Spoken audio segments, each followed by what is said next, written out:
그리스도인이라는 존재는 다르게 사는 것을 통해 증명하는 존재입니다. 그 삶의 식과 법이 하나님의 말씀인 것은 이 자리에 앉아있는 모든 성도라면 다 공감할 거라 여겨집니다. 그런데 여러분, 기독교적 가치관과 세계관은 세상이 주고 싶은 결과들을 얻는 방법에 있어서 취함이 아니라 나눔입니다. 그리스도인들에게 있어서 가장 본질적인 것이 있다면 예수 닮음으로 가는 것입니다. 그럼에도 불구하고 너무나 많은 그리스도인이라 칭함을 받는 이들이 예수 믿고 그리고 아무 일도 없었더라, 이런 비참한 삶을 사는 경우가 있어요. 근데 문제는 예수 믿고 그리고 아무 일도 없었다는 이 삶이 얼마나 그리스도인으로서 비참한 삶인지를 인지하지 못한다라는 것입니다. 오늘은 종려주일입니다. 사랑이 이유가 되셔서 당신에게 허락되진 전능성을 스스로 제한하셨고 우리를 위해 십자가에 죽기 위해 예루살렘에 입성한 종려주일입니다.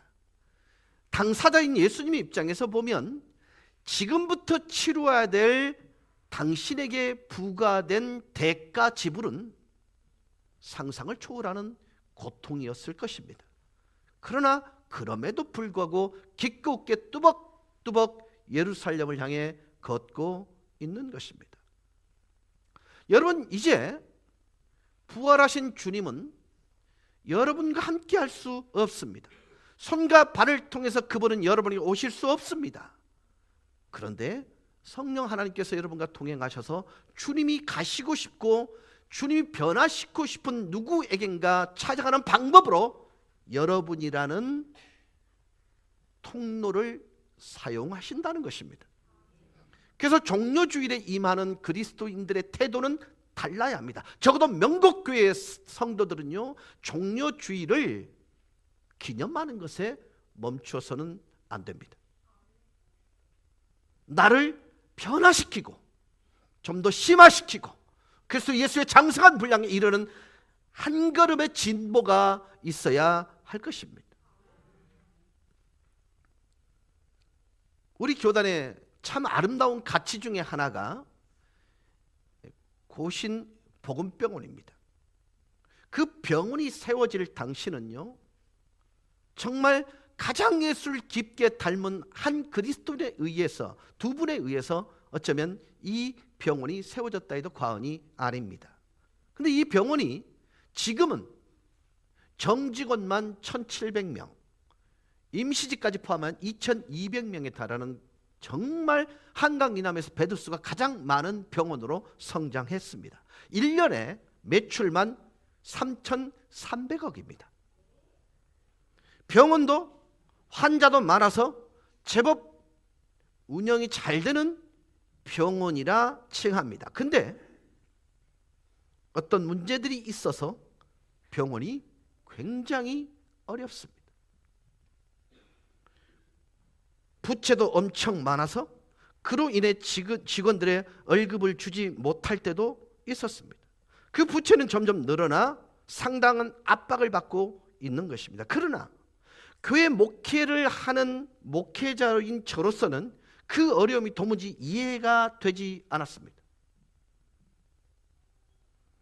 1년에 몇 천억 정도의 재정을 사용하는 병원이 몇백억 때문에 그렇게 어려움을 당하는 것이 좀처럼 이해가 되지 않았습니다.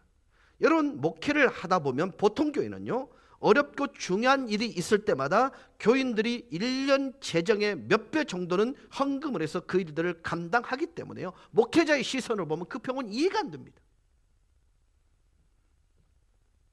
1년 재정의 절반 정도가 되는 액수 정도는요, 교인들이 어려움을 감당하려고 하거나 그 일의 중요성을 인식한다면 한두 번의 설교, 한두 주간의 기도만으로도 감당이 되는 것을 저는 여러 번 경험해 왔습니다.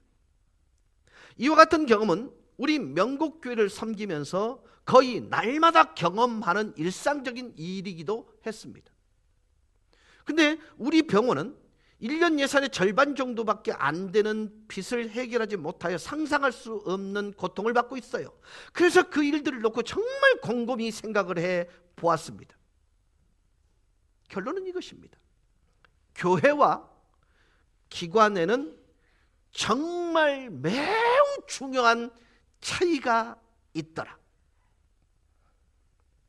교회는 교회를 위하여 십자가를 지는 성도들이 많습니다. 교회는 목회자와 교회 직원 외에는 교회에서 생활비를 받지 않습니다. 교인들은 오히려 교회에서 월급을 받는 존재들이 아니라 하나님과 교회를 위해 헌금하는 사람들입니다. 그리고 한국 교회는요, 세계 어느 나라 교회보다 이 훈련이 잘 되어 있습니다. 그런데 우리 병원은요, 모두가 다 병원에서 월급을 받는 직원들입니다. 병원을 위해서 헌금하는 교인들이 아니라는 것입니다. 근데 문제는 그들 대다수가 그리스도인이라는 사실입니다.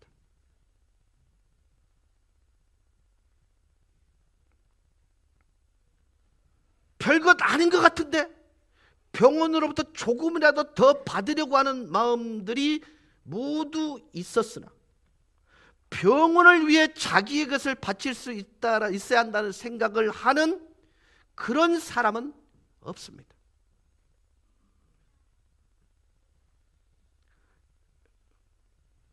여러분, 그런 얼굴로 저를 보시면 곤란합니다. 나는 생활인입니다라는 그런 입장에서 여러분 직원들을 공감할 수 있겠습니다만은, 저는 그리스도인의 삶의 원리를, 식과 법을 얘기하고 싶은 것입니다. 아시다시피 십자가에는 생명이 있습니다. 구원이 있다는 사실을 너무나 우리는 잘 알고 있습니다. 어떻게 하면 병원에서 손해보지 아니하고 내 이익을 챙길 수 있을까 생각하는 것이 잘못된 생각 절대가 아닙니다. 절대 아니에요. 정당한 생각이라는 것입니다. 그러나 그 정당한 생각이 정말 어려움에 처해 있는 병원을 구하는 데는 아무런 능력이 되지 않더라는 것입니다.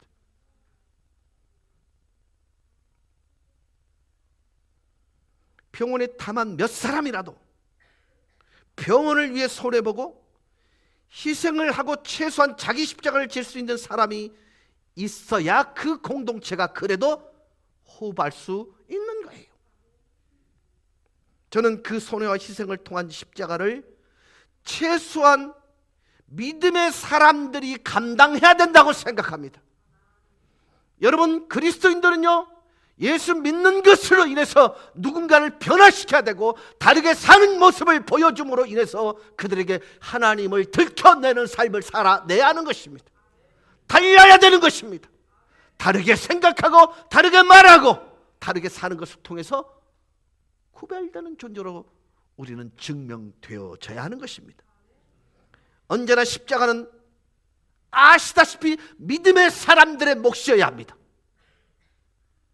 네가 이것을 믿느냐? 아멘 했다면 여러분에게는 삶에 합당한 몫이 있습니다. 지불해야 될 대가가 있는 것입니다.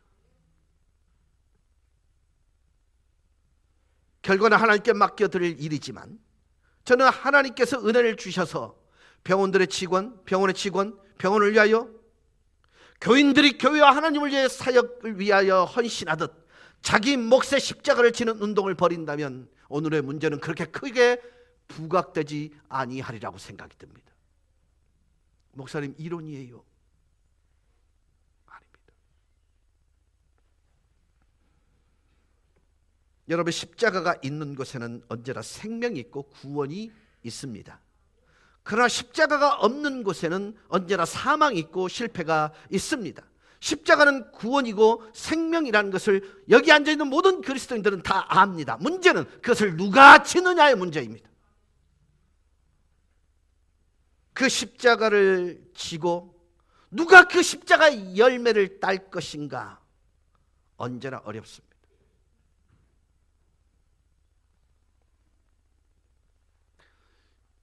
이번에 여러분이 아시다시피 우리 교회는 모든 정당의 후보들이 국회의원 출마를 다 했습니다. 크게 변화된 것은 이번에 정혜경 후보가 비례대표 민주연합 5번으로 이번에 이제 됐어요. 그러니까 결국은 될 겁니다만은, 근데 이런 생각을 해봤어요. 그 얘기를 듣는 순간 제 마음이 철렁 내려앉았던 게 뭐냐면, 웃자고 그 공동체에 들어가서 그리스도인으로서의 삶의 가치와 철학을 심는 일이 어쩌면 피를 토하는 어려움보다 힘들 긴데 웃자고 그런 생각을 했습니다. 본인은 알아요. 이 싸움이 얼마나 무서운 싸움인지 알 거예요. 이 싸움이 얼마나 버거운 싸움인지 알 거예요. 그래서 내가 기도하겠다고 그랬습니다. 사랑하는 여러분, 내가 그리스도인이라는 신분을 가진 이상 그리스도인답게 살아야 되는데요, 그리스도인답게 사는 일이 결코 쉽지가 않아요. 지불해야 돼요. 감당해야 될 외로움이 있습니다. 여러분, 우리에게는 누구에게나 십자가는 가급적 다른 사람이 지고 나는 그 십자가의 열매를 딸 수 있으면 좋겠다는 생각을 항상 합니다. 여러분, 우리 교회 성도들은 기가 따락도 들었던 얘기가 뭐냐면 제발 다 차려진 밥상에 숟가락 올리지 말라고 얘기하고 있는 것이에요. 각각의 몫이 있는 것입니다. 여러분, 교회는요, 큰 나무가 있어 좋은 게 아니라 키가 같은 키의 나무들이 있어야 그게 정상적이고 아름답고 향기로운 교회입니다. 그래서 선뜻 십자가를 지지 못하고 그러다 보니 서서히 함께 멸망해 가고 파멸해 가는 것입니다. 누가 그 십자가를 질 것인가? 주님은 네가 라고 말합니다.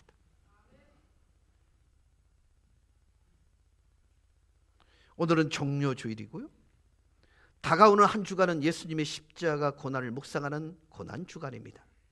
근데 저는 이번 고난주간을 맞이하면서 예수님의 십자가의 고난을 묵상하고 기념하는 것만이 우리가 해야 할 전부는 아니라는 사실을 깨달았습니다. 여러분, 배 집사님, 고난주간을 지금 몇 번째 지낸 것 같아요? 고난주간을 몇 번 지낸 것 같아요? 예수 믿은 지 얼마나 됐느냐를 묻는 거야 지금. 그러면 10번 이상은 지냈다, 그죠? 근데 그 고난주간 지낼 때마다 얼마나 본인이 그리스도 예수의 닮음을 쫓아가고 있는지에 대해서 생각할 수 있는 계기가 이 고난주간이에요. 작년보다 올해 고난주간은 좀 깊어져야 될 거 아닐까요? 생각만 하는 것에 멈춰 있으면 안 되지 않나요?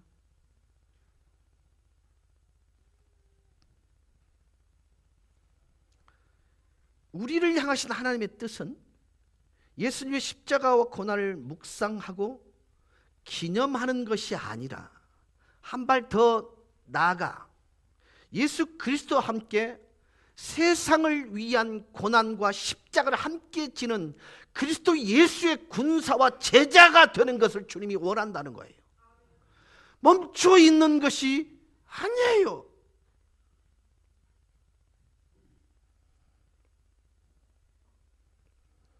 여러분, 지난주에 저는 이렇게 고난주간을 지낼 거예요 하면서 화분에다가 씨앗을 심어서 싹을 틔우면서 죽어야 산다는 원리들을 제가 깨달을 거예요.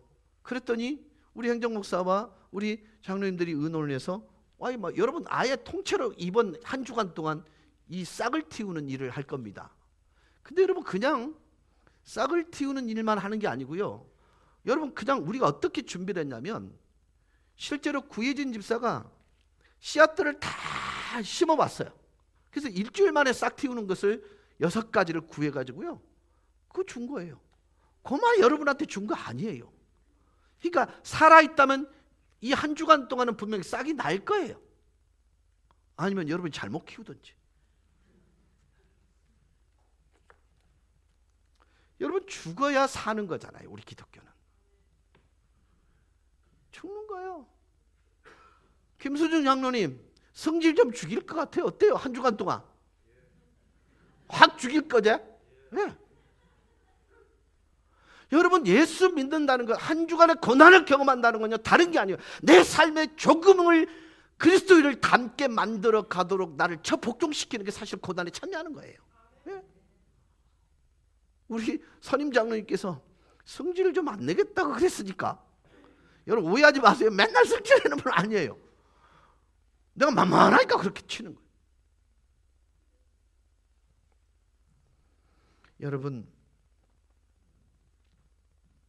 우리 후손들에게 좀 더 아름다운 세상을 물려주려면, 하나님의 뜻이 이루어지는 하나님의 나라를 우리 아이들에게 물려주려면 누군가가 그것을 위해서 져야 할 십자가를 져야만 되는 거 아니라는 거예요. 예? 천장로님 50년 후에도 여기 앉아 있겠어요? 자신 있어요? 길게 살고 싶은가 보다. 올해 장로님이 그러면 50년 후면 108살? 9살, 109살. 뭐 믿음으로 살 기다 그래. 조금 그러면 늙을게요. 60년 후에도 살 것 같아. 그래, 처음부터 그렇게 얘기를 하라고. 네. 그러면 그 비어진 자리에 과연 채워지기, 우리 교회 같으면 저는요, 왜 60년, 70년 잡아요? 우리 교회는요, 다른 교회에 비해서 사실은 적어도 30년 이상은요, 이 자리가 꽉꽉 찰 거라고 저는 생각해요. 근데 그 뒤는요, 여러분, 그렇게 살아도 인생이 행복하다는 그런 삶을 증명해내지 못하는 엄마 아빠의 뒷모습을 본다면 우리 아이들은요, 여기에 마음을 심지 않을 것입니다.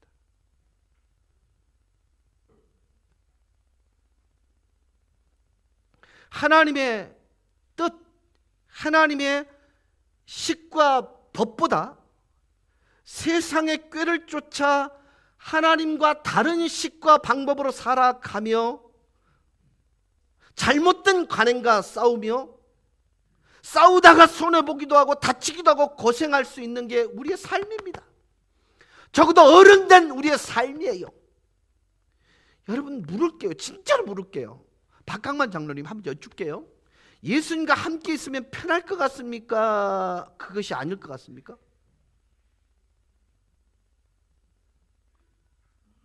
고민하지 말고. 김성호 장로님 어떻게 생각하셔요? 편하지 않습니다. 여러분, 예수님과 함께 있으면 더 힘듭니다. 그것은 저보다 여러분이 훨씬 더 힘들어요. 그래서 저는 목사이기 때문에 예수 믿는 사람과 함께 삽니다.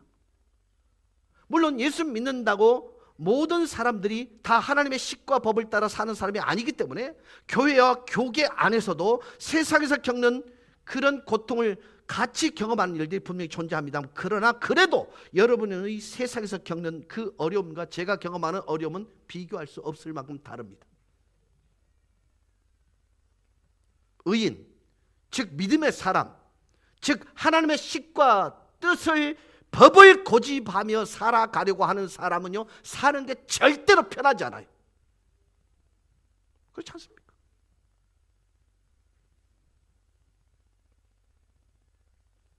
오히려 적당히 타협하고 세상의 꾀와 식을 가지고 살면요, 편합니다.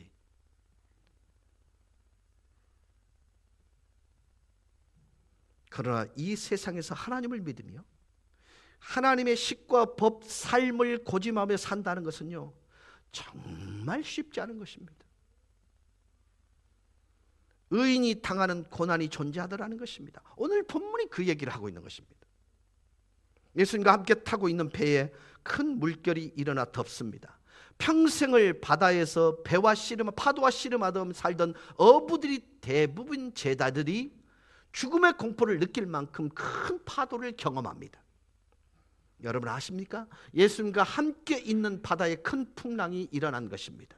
예수님과 함께하는 바다에는요 언제나 큰 풍랑이 일어나고 있었습니다. 보통 풍랑이 아닙니다. 죽을 것 같은, 침몰할 것 같은, 도저히 살아남을 수 없을 것 같은 풍랑이었습니다. 여러분 아시다시피 그런 풍랑은 언제나 존재합니다. 그것을 피할 수 없는 운명, 이것은 피할 수 없는 운명과 같습니다. 우리 예수 믿는 사람들에게는 말이죠. 예수 믿는 사람으로서, 예수 믿는 사람답게 살려면 도저히 살아남을 수 없어 보이는 것이 오늘 우리가 살아가고 있는 이 세상이라고 하는 바다입니다. 세상식으로 살면 잔잔한데 하나님식대로 살려고 하면 언제나 풍랑이 일어납니다. 나의 온 삶을 삼켜버릴 것 같은 풍랑입니다. 그러나 하나님은 우리에게 그 풍랑과 맞서 싸우라고 말합니다. 도망가지 말래요. 두려워하지 말랍니다. 여러분 언제나 풍랑은 만만치 않아요. 세상은 언제나 만만치 않습니다. 언제나 세상은요 골리앗 같고요, 나는 언제나 다윗처럼 어립니다. 싸울 수 없습니다. 이길 수 없어 보입니다. 그러나 하나님은 싸우랍니다. 이스라엘 백성들이 가나안에 들어가기 전 12정탐꾼을 보냅니다. 10명의 정탐꾼이 마치고 돌아와서 도저히 이길 수 없는 전쟁임을 말합니다. 저들은 다 큰 거인들이고 장수인데 그들에 비하면 우리는 메뚜기와 같다고 보고합니다.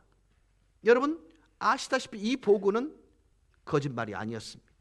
잘못된 것이 아니었습니다. 군사적인 면에서 본다면 아주 훌륭하고 정확한 보고였습니다. 그 열 정탐꾼의 보고를 느끼고 보고한 것은요 100% 사실이었습니다. 근데 하나님은 싸우라십니다. 그럼에도 불구하고 하나님이 우리와 함께 하시기 때문에 저들은 우리의 밥이라고 큰 소리치며 나아가 싸우자고 한 여호수아의 갈렙을 하나님은 기뻐하셨습니다. 자, 인간적으로 봅시다. 10명의 정탐꾼 보고는 인간적인 면으로 볼 때는 100% 사실이지만 신앙적으로 볼 때는 100% 거짓입니다.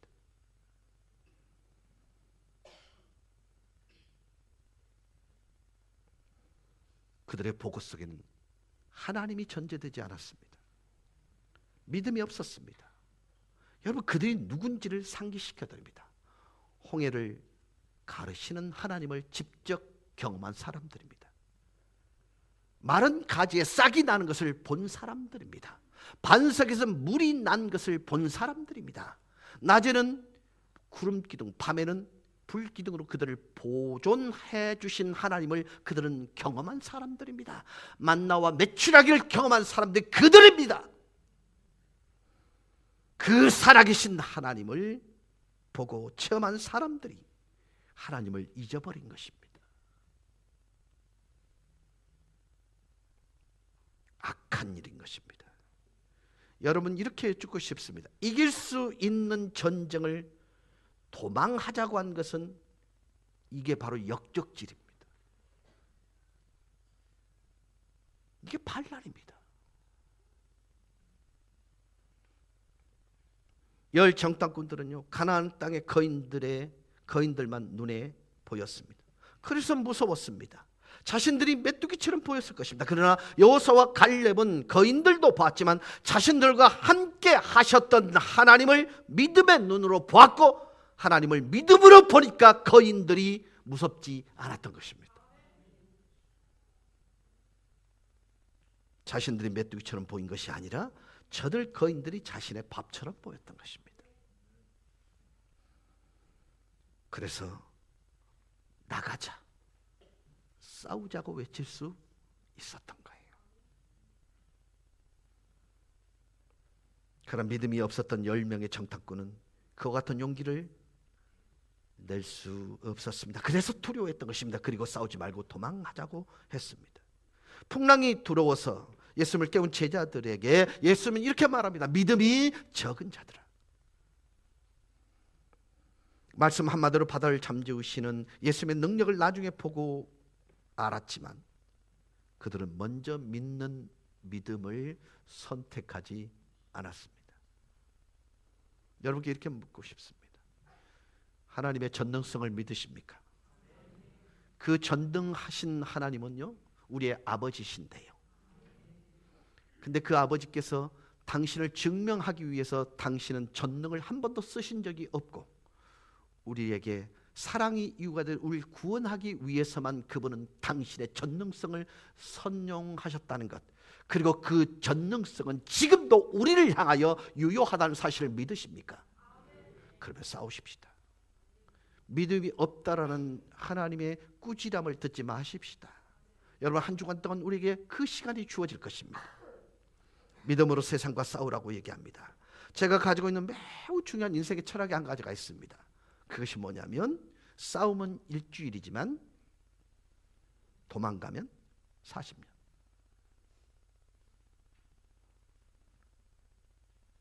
여호수아와 갈렙의 말을 따라 믿음으로 정면 돌파했다면 넉넉 잡고 일주일이면 가나안에 들어갈 수 있었습니다. 그러나 믿음 없는 정탐꾼 10명의 말을 듣고 두려워하여 마땅히 싸워야 할 싸움을 싸우지 않으므로 그들은 40년 동안 광야에서 방황할 수밖에 없었습니다. 그리고 40년 후 비로소 가나안에 들어가기는 했지만 믿음이 없는 저들은 광야에서 다 죽고, 오직 그때 믿음 없는 자리에 있었던 광야에서 태어난 새로운 사람들만이 그곳에 들어갈 수 있었습니다. 그러나 예외가 있었습니다. 여호수아와 갈렙은 들어갈 수 있었습니다. 여기서 중요한 포인트가 있습니다. 적어도 여호수아와 갈렙이 죽기 전까지는 이스라엘 백성들의 믿음이 보존되었다는 사실입니다. 여러분, 저는 확실히 믿습니다. 여러분이 이 시대의 명곡교회 여호수아와 갈렙입니다. 여러분이 생존하는 동안 적어도 우리는 걱정하지 않아도 될 거예요. 우리 자손들이, 우리 후대들이 걱정하지 않을 것입니다. 왜요? 홍해를 건넌 여러분이 계시고 마른 가지에 싹이 난 것을 실제로 본 여러분이 그들에게 증언할 수 있고 간증할 수 있기 때문에 그렇습니다. 여러분이 그거예요. 이번 고난 주간, 그 한 주간을 통해서 저는 여러분들이, 여러분의 자녀들에게, 여러분의 아내에게, 여러분의 남편에게 그동안 정말 세상 사람과 구분 없이 살아온 그 삶이 아니라 다르게 사는 것을 보여주므로, 우리 아빠가 왜 저래? 우리 엄마가 왜 저래? 애들이 왜 저래? 라는 느낌표를 경험하는 한 주간이 되기를 바랍니다. 여러분 아시다시피요, 기독교는 어떤 면에서 대단히 전투적인, 호전적인 종교입니다. 실제로 전투적입니다. 어느 종교와 비교할 수 없을 만큼 많은 순교자를 배출한 종교가 바로 우리 기독교입니다. 그래서 우리 기독교의 생명은 그 피에 있는 것입니다. 물론 우리 기독교가 역사적으로 볼 때 잘못된 생각과 판단으로 인하여 엉뚱한 순교와 피를 사람들에게 강요하고 흘리게 한 과오도 분명히 존재합니다. 그래도 우리 기독교의 생명은 불의와 타협하지 아니하고 이 땅에 하나님의 정의를 세우기 위해 하나님의 식과 법이 통하는 하나님 나라 건설을 위하여 세상과 싸우다 피 흘린 의로운 피와 그 정신과 가치로 지금까지 우리 진리를 지키고 보존해 왔습니다. 이게 기독교의 정신입니다. 기독교인 수가 얼마 되지 않았을 때 오히려 한국 교회는 건강했습니다. 그래서 순교자를 많이 내었지만 그 순교자들로 말미암아 교회가 살고 나라가 살 수 있었습니다. 근데 교회가 부흥되고 기독교인 숫자가 많아지니까 그 중에 있던 순교 정신, 전투 정신이 상실되고 소멸되고 만 것입니다. 죄송합니다. 피둥피둥 살찐 힘없는 돼지처럼 되어버렸습니다.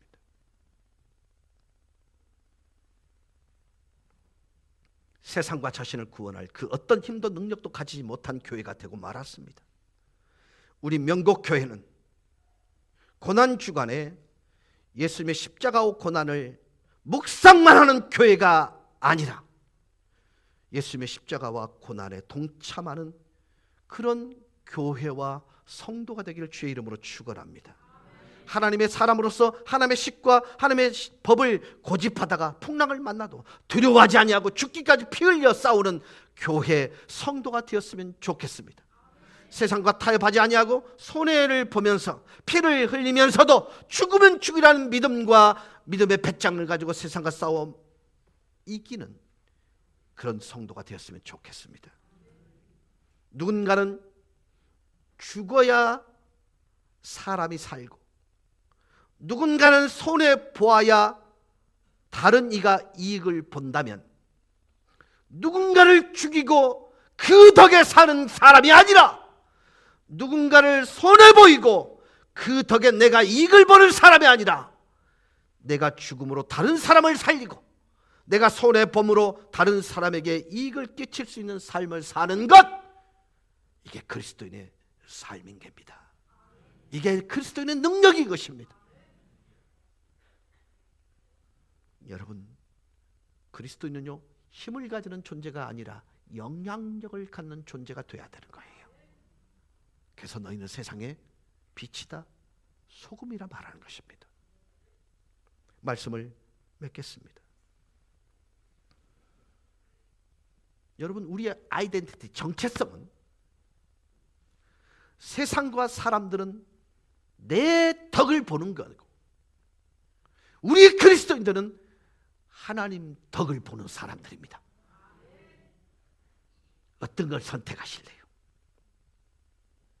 세상과 사람들의 덕을 보는 그런 존재가 되고 싶으십니까? 아니면 하나님 덕만 보는 존재가 되고 싶으십니까? 세상과 사람들을 축복할 고난의 십자가를 지고 주님을 따르는 근사한 이 시대의 그리스도인, 이것이 오늘 고난주간을 앞둔 명곡교회 성도들에게 주시는 하나님의 뜻과 말씀임을 신뢰하실 수 있기를 주 예수 그리스도 이름으로 간절히 축원합니다. 찬양하십시다.